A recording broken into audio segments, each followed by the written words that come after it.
Nessuno lo sapeva. Biba era coraggiosa in tutto. Saltava dai rami più alti, affrontava i temporali senza battere ciglio, aveva guardato negli occhi un cinghiale senza muoversi di 1 millimetro. Ma di notte, quando le luci si spegnevano e il bosco diventava buio sul serio, Biba restava sveglia con gli occhi spalancati e le zampe strette intorno alla banana di riserva, come se fosse un salvagente.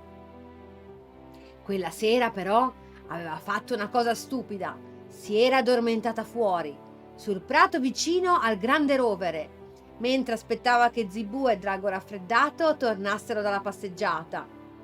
Solo per un momento, si era detta, solo 5 minuti.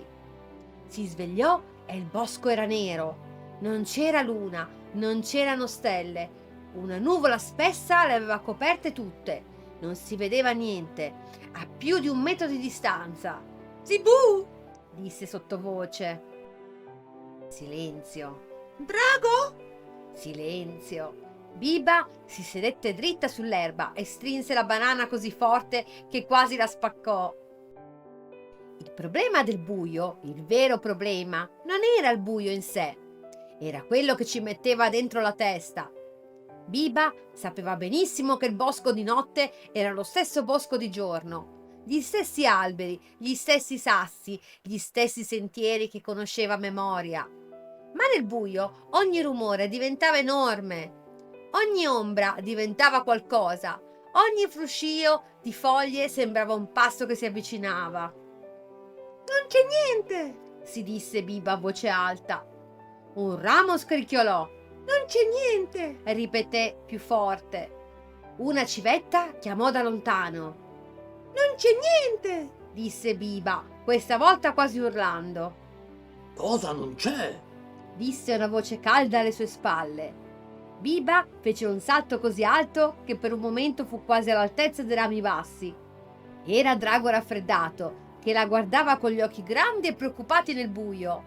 Zibù era accanto a lui, appena visibile. Aveva abbassato i colori al minimo per non farsi notare di notte e adesso sembrava una piccola lucina verde nell'oscurità. Stavo facendo un esercizio! Disse Biba con tutta la dignità che riusciva a raccogliere. Un esercizio? Ripeté Zibù. Di respirazione! A voce alta! Drago Raffreddato non disse niente.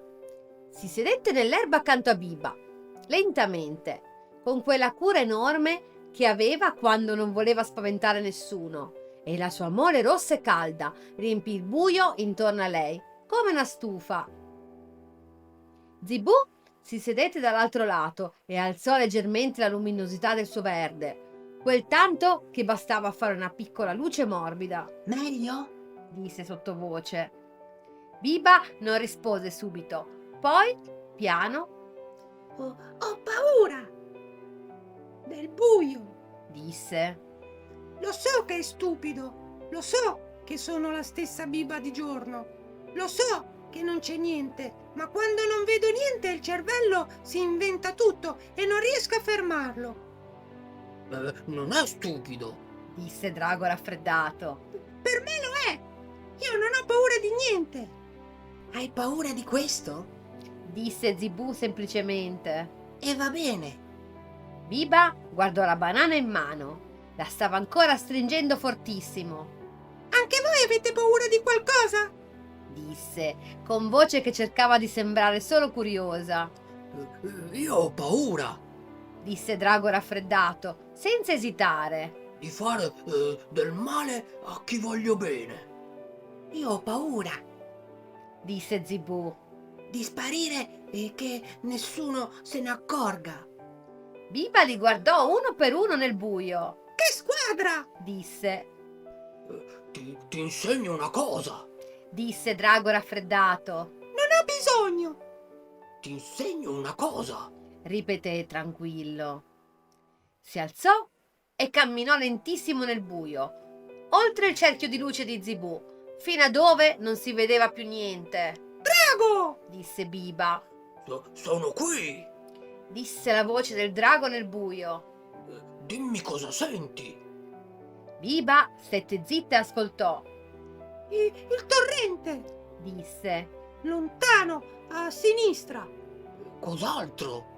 Il vento, sulle foglie in alto, non in basso. Quelle in basso sono ferme. Cos'altro? Un animale piccolo, un riccio forse, vicino al cespuglio di more, a destra. E adesso? Disse la voce di Drago raffreddato. Come sembra il buio? Biba ci pensò. Più piccolo, Disse sorpresa. sembra più piccolo. Il buio diventa piccolo quando lo ascolti. Disse il drago, tornando lentamente nel cerchio di luce verde di Zibù. Diventa grande solo quando lo guardi senza sentirlo. Biba rimase in silenzio a elaborare questa cosa. L'hai inventata adesso? Disse. Sì. Ammise Drago raffreddato. Era bella comunque. Rimasero sul prato tutti e tre, sdraiati nell'erba, a guardare il soffitto nero del cielo. Dopo un po' le nuvole cominciarono a spostarsi, prima lente, poi più veloci, spinte da un vento alto che Biba non aveva sentito. E attraverso gli strappi delle nuvole cominciarono ad apparire le stelle, una per una, come finestre che si accendono in un palazzo enorme, Eccole! disse Zibù sottovoce. Biba guardò le stelle apparire e sentì qualcosa sciogliersi nel petto. Quella stretta che c'era da quando si era svegliata nel buio. Sai cosa mi piace delle stelle? Disse Cosa?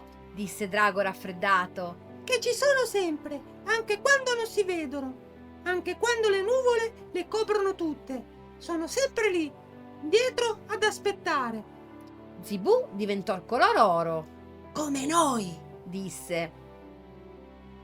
Biba non rispose, ma aprì la mano e guardò la banana, quella che aveva stretto così forte per tutto il tempo, e la posò nell'erba, accanto a sé, piano, come chi finalmente non ha più bisogno di tenersi qualcosa.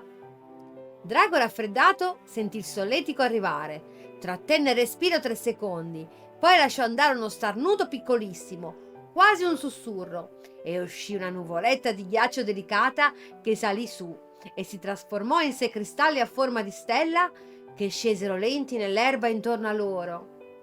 Il bosco era quieto, le stelle erano tutte fuori adesso. Biba chiuse gli occhi. Buonanotte,